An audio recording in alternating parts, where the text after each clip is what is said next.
Hello, so I haven't uploaded in 2 weeks, and I have a good reason for that, okay? It's because I bought an iPhone, finally. I can kiss this phone goodbye and I don't have to draw on this anymore, ever again. So if you recently bought ProCreate or you're thinking of buying it, well, you can watch this video for some basics of that. And let me just adjust the camera. Yeah, let's go. Okay, so first of all, when you open ProCreate, you will be dropped into a page like this. These are like the default example pictures of artwork. I don't know. They just came with the app. So you will be dropped here, and you can see here a little plus icon right here. You can click on it, and you have some options. Screen size is like the canvas will be the size of your screen. In my case, it's like 2360 by 1640 pixels. And then there's these options. You can do that, or you could just you can like edit them and change the values from here, color palette, time lapse settings. Make sure that it's on the highest if you're gonna like upload and shit. Or you could just create a new one, select the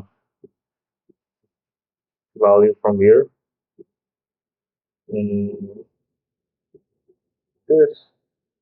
Make sure that the DPI is 300 because that's better. Also, one thing to keep in mind is that the bigger your canvas will be, the less layers you can have. Like right now, I have selected 4000 by 3000, so I have 100 layers. But depending on your size, like canvas size, it will be different. I'm not going to create one because, yeah. So you have your canvas ready and you will draw something. If you can just go back by pressing the gallery button right here, this one, and there is no save button because anything you do is auto saved the moment you do it. So if you draw a line, it's auto saved. Boom, it's right there. One thing to keep in mind with this feature is that you cannot undo or redo stuff if, let's say, you went back to the gallery and open it again. See, I cannot remove that, so I have to just manually do it. So that's point number one. And second is like you can pinch to fill the canvas. Like let's say you did something here, boom, boom, boom, and you can just pinch the screen and the canvas will fill your screen like this. Another shortcut like which I like is you can tap the screen with 4 fingers and it will hide these menu bars like this one and this. So you just press with 4 fingers and it's gone. You can either press it again with the four fingers, or you can see the press this little button right here. Both will do the same thing. So that's point two. Third point is reference panel. So to enable the reference panel, you have to come to this wrench icon right here, press it, and then you'll see a lot of buttons here. Go to canvas, and then right here it says reference. So you turn it on, and you can like either select the canvas. So if you're drawing zoomed in, you can see the changes that's being made on the canvas right here. Or you could click on images and let me just yeah, click on images and import something from your gallery. That works too. So that's two options. The third option you don't want if you don't care about that. It's just gonna enable the camera. I don't know why you need that.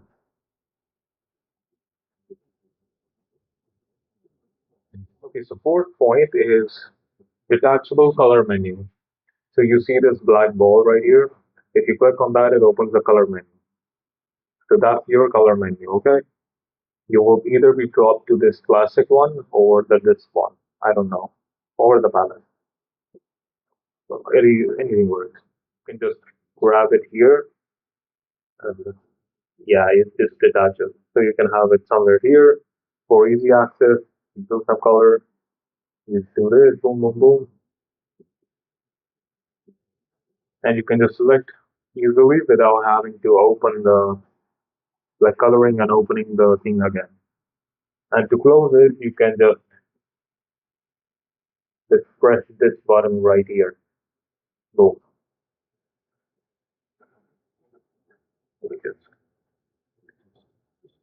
Okay, so that's point number 4, and point number 5 is preview artwork from your gallery. So you can like, let's say you have your gallery and you want to look at the artworks. So you can just do this, and you can see all of them. So to do this preview thingy, you just need to grab anywhere, any piece, and just like pinch into it. So yeah, pinch into it, and it will open like this. So then you can just switch. And to go back, you can just pinch out. That's it. Before we go into more features, I'm gonna tell you these shortcuts. Like, like let's say you drew something, you don't like that. You can just press this undo button and it will go away. And this one is the redo button. Another shortcut for that is, let's say you have your color here, and you take 2 fingers and just press. And if you use 3 fingers, it will redo, like so. So undo, redo, undo, redo. And another cool thing which is like similar to this is if you take 3 fingers and swipe down. So you can just do this and it will open this copy paste menu. So what this is you can either cut, so it will like take your like whatever you drew on this one layer, and it will cut that and add it to your clipboard. So you can just go anywhere and paste it again. Like if I do this and then I do paste.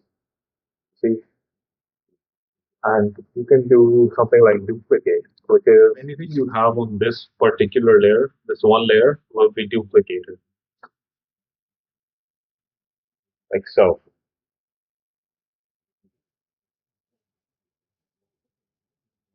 If we do it again, it will create another copy of the last one. See, here the pin is connected, but here it's cut off. So our new duplicate is also cut off. So you have to keep that in mind because it creates a new layer basically. And you can just swipe a layer right to delete them or just duplicate. Both works. Let's say you have a lot of mess on your screen.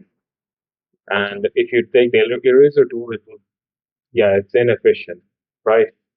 So a shortcut to clear the entire canvas is that you can remove with 3 fingers, you just tap it and just say, boom, your canvas is empty now.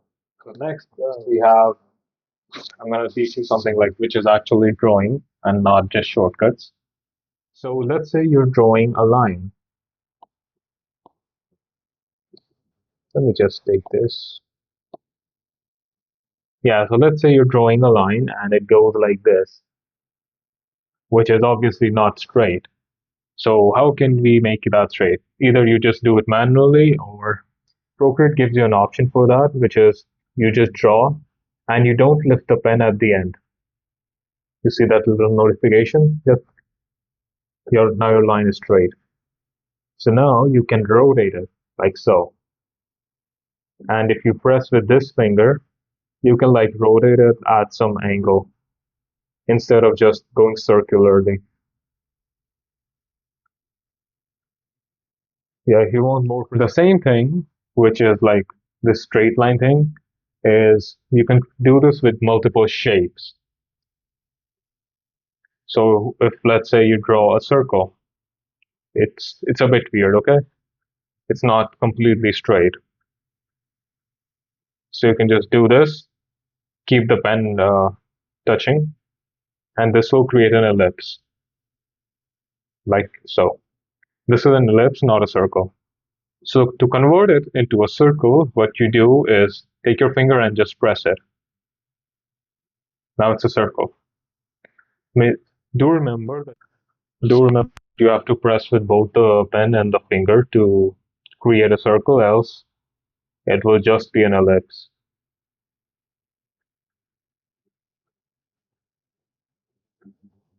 Also, this is not like this isn't a cheat or a shortcut to not care about line quality. You should still manually try to make them. Okay, so next is stabilization, okay? So there are like two options for stabilizing. I'll show you both of them. So the first one is here on the wrench icon.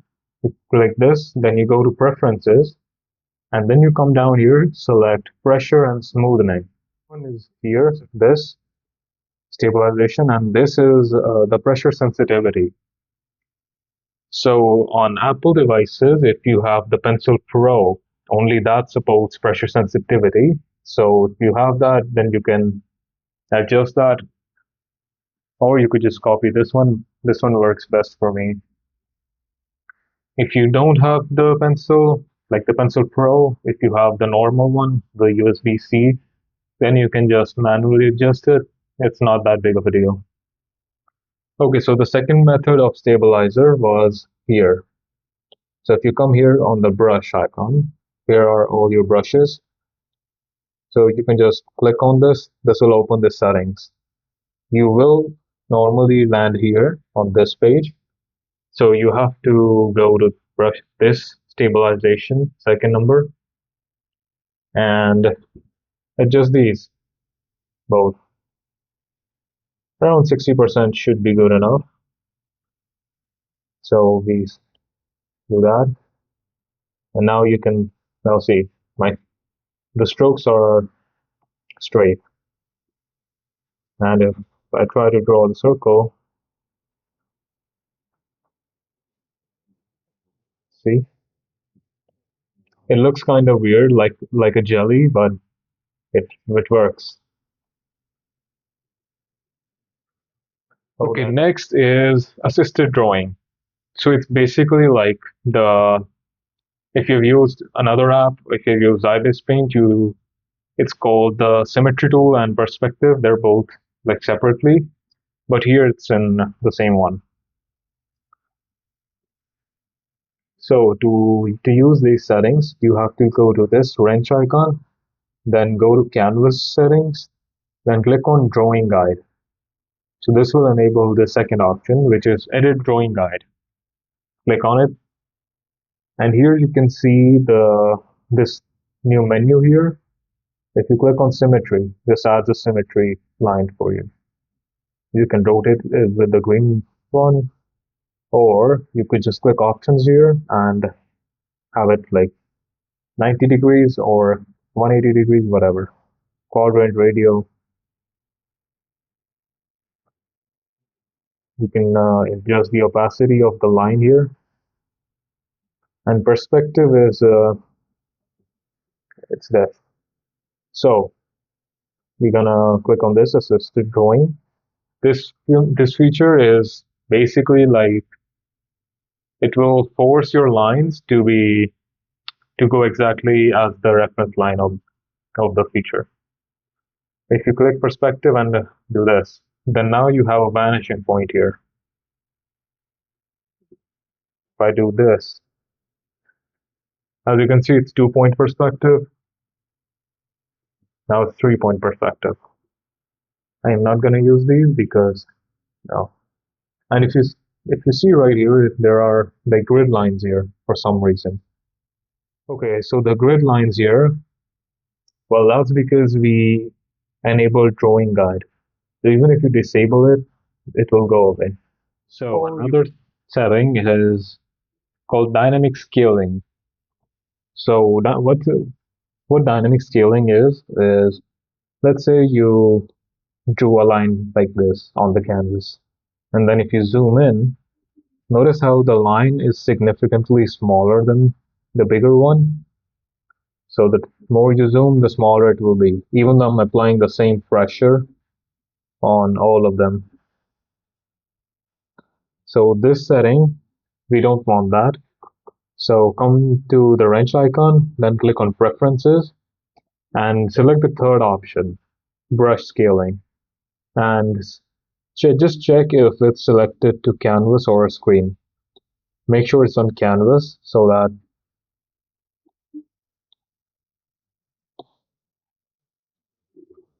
yes, see, these are all same width. So make sure you check that one.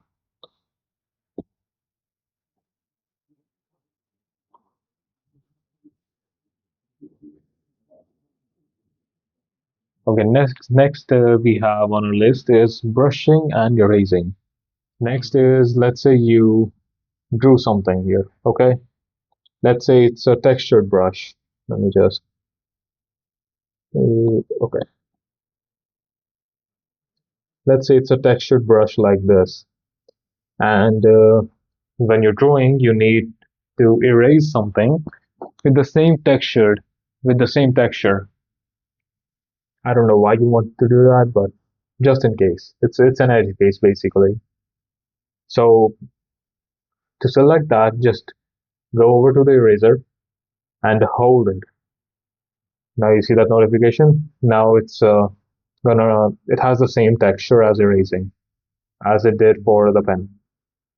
So there's this nice feature that I like where I can just pin the most used brushes. So I use this one and this one and this one. So instead of just going and selecting them from their respective categories, I can just do the recent tab right here, and you have all these brushes that you use. Okay, I have these. So what I can do is I can just swipe it left, and now I have the option to find, pin, and clear. I'm going to select pin. Now it's on the top. Same with Kestrel, I can just pin it. So if I use anything, I can just come back here, select them, and boom, boom, be done with it. I don't want to pin them, so I'm not gonna do that. But if you like, you can do it. Another option is find. This is, I honestly have no idea why this feature exists, but what this does is if you click it, it will find that exact brush in this menu. So if you have a lot of brushes, you can just come here, find, and you can, okay, I only have one imported here. Sure, which is also quality of life is you see this little bar slider here, this one. You can actually move it if you press it. So there's like a new piece of gap here, and then you can slide it up and down according to your preference. And if you're left-handed, well, there's also you can like put this sidebar on this side. For that, go to the wrench icon and then to preferences and select right hand interface. So now your slide bar is on the right. If let's say you want to switch to the previous color you were using, like right now it's this, if you go here, if you see the history here, this is white and this is the pink. So previously I was using pink color. I can just come here and select it, but if you're hard at work, hard at drawing, you can just come here, look at this ball, and then just you can just hold it and it will go back to the previous color. So my dog is here. Anyways, yeah, you can just hold it and it will go back to the previous color, and then you can use that. If you do it again, it will go back to this color, which is white. Nice feature is, let's say you want to, I'll just take this color. And let's say you want to color your line art with that color. With the classic Procreate drop, you can just do this and it fills the entire screen. We don't want that. So what we do is we come over here, we create a new layer, we hold this and drag it below our line art. And then we click on this again, and this will show this these options, okay? Now if you see here, it says reference. So click that. Now your layer 5, which is your line art, is the reference. Now if you click on layers, the color layer, so that's our line art layer is now the reference layer. If we come back to this and we drag and drop, see, now it's filling inside the line. But you can see there's this white stuff, which we don't want. So to do that, there's a thing called color threshold, which is just like you drag it. Now you see this little bar here, threshold 11%. Oh,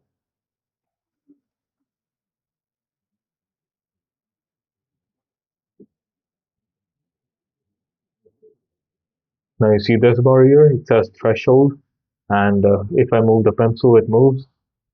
Yeah, so you don't want to be at 0% because then you can have lines there.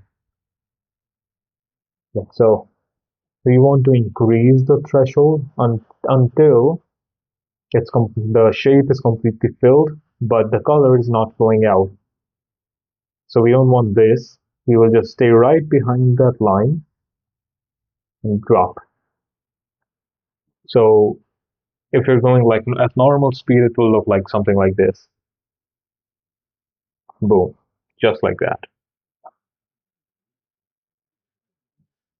And there's also lasso tool in this, which is right here. There you see this S. Click on it. This will open this little menu. So you need to be on freehand, and in freehand you can like basically make shapes on by yourself. Automatic will just select everything, or if let's say there's a box, it will select the box. There's not much freedom there, so you can do this and like this. Another thing which is pretty cool here, which was not present in IBIS Paint, was you can just leave it like this, and if you just tap here, it creates a straight line. Now here you can see there's these lines here, but this area does not have the line. So if we want to like fill this, we can just press this color fill option, which is second last, and boom. You can create another one with the color fill selected, and if you close this lasso, it will fill automatically. Another cool feature is, let's say you have a lot of layers and you only want to see this layer. You can either just manually uncheck these, or what I like to do is I like to hold this check mark and boom.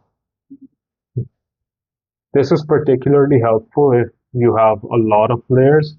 Like here I only have 4, so I can even manually do them.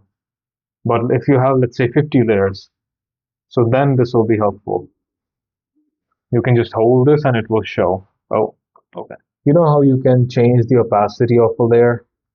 In Procreate, you can do this by clicking on this N word and letter, and then you have the opacity.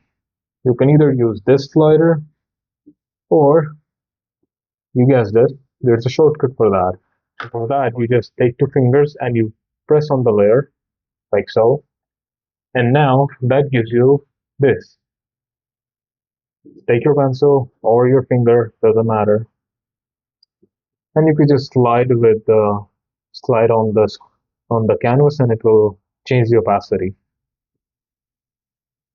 Something similar to this is the Gaussian blur, which also works similarly. Oh, oh, yeah, and motion blur. Another a cool thing about motion blur is that it will blur the thing in the motion of your pen. So if you're dragging this way, then it will blur this way. If you move the pencil to the right, yeah, you get the point. If let's say you want to select multiple layers, you can do like this one is already selected, right? It's blue. If you want to select these, you can just uh, like slide the layer to the left, to the right side. Boom. Now they're all selected. And you can merge them if you want. Like you can just pinch them and that will be one layer. Or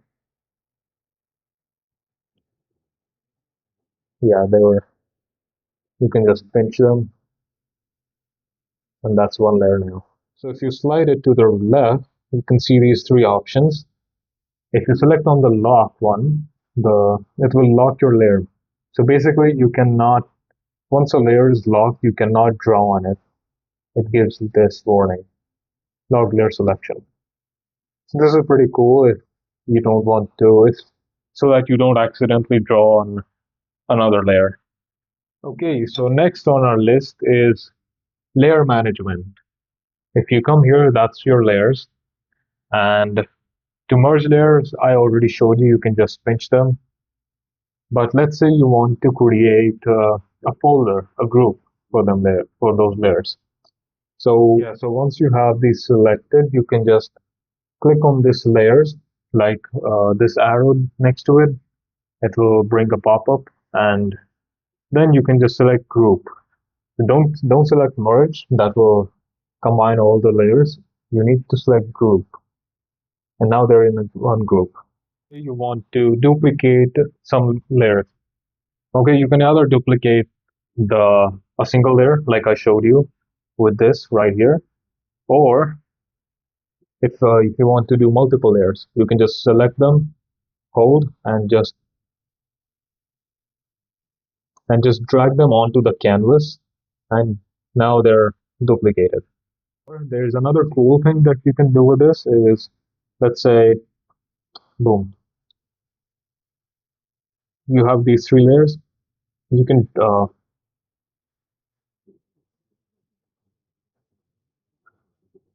drag them over, and if you click gallery while selecting, so with the layer selected, you can either just drop it here, and that will create three different projects, or you could just go to another project and drop them there.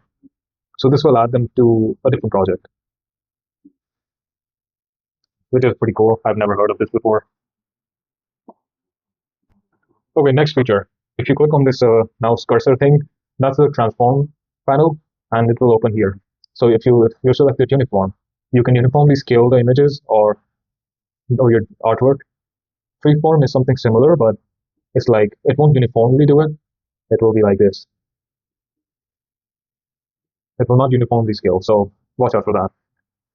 And distort is like if you want to adjust this in perspective, like so. Boom. If you want to move that in perspective, it's for distort. And if you select warp, you can just, yeah, yeah. What did I just make? Yeah, whatever this is. That was kind of smooth. Liquify tool. Everyone has heard of this. It's here in the adjustment tab. So on this magic wand thing, that's your adjustment tab with hue, saturation, color, Gaussian blur, blur, noise. Yeah, you can do the slider thing with these effects as well, like so. Another cool thing with that is, let's say you have this, but you don't want this. You only want the effect on a particular thing, like on this part. So you can come here, select on this little arrow, select on pencil, and then, oh, yeah. Now you increase the opacity and you have the glitch effect on that particular area. So that's pretty cool. Anyways, we have the liquify tool here. Everyone knows what it is. Yeah, yeah. If you want to adjust something, you can do that. And the liquify tool works on multiple layers as well. So if you have like two layers selected and you go to liquify, but make sure it's selected by the way. Yeah, so if you go to liquify, see, I'm able to move both the layers even though I have only selected one. Like I have selected both, but I'm on this layer, okay? You get what I mean. Another little trick for liquify tool that I did not find in Iris Paint is this. It's the edge mode. What this does is it's very powerful. You can use it to thin the lines, like so. Okay, so I have one last feature, which is pretty advanced. So if you don't want to do this, it's completely fine. You can just come back to it later if you want. So it's like we're gonna create a new brush with your signature. So like you can just boop drop your signature without actually having to like type it every time. The first what you're gonna do is come to your gallery page, click on the plus icon, select square, and here just I'll use a pencil tool. You can use anything you want, and I'll just write test. Okay, let's pretend that's the signature. Then let's say this is my signature. Then I'm gonna drag down with three fingers. This will open this copy paste menu. I'm gonna copy this text. So you're gonna go on the brush icon after you have copied the your signature. Then click on plus, create new brush. Then go to the shape option right here. Then you'll see shape source at the top. Okay, click edit. Then click on import on the top right and click paste. Now that you have your signature, you tap the screen with two fingers, which this will import the canvas so the background is blank. Okay, click on the tick icon, then go to stroke path and increase the spacing to like 69, 70. Okay, then click on this. Now you have your new brush, and if I like see, it's done. The brush again and increase like the opacity and stuff later on. I'm not gonna show that in the video. You can just access it from here. Yeah, so that's about it. I don't want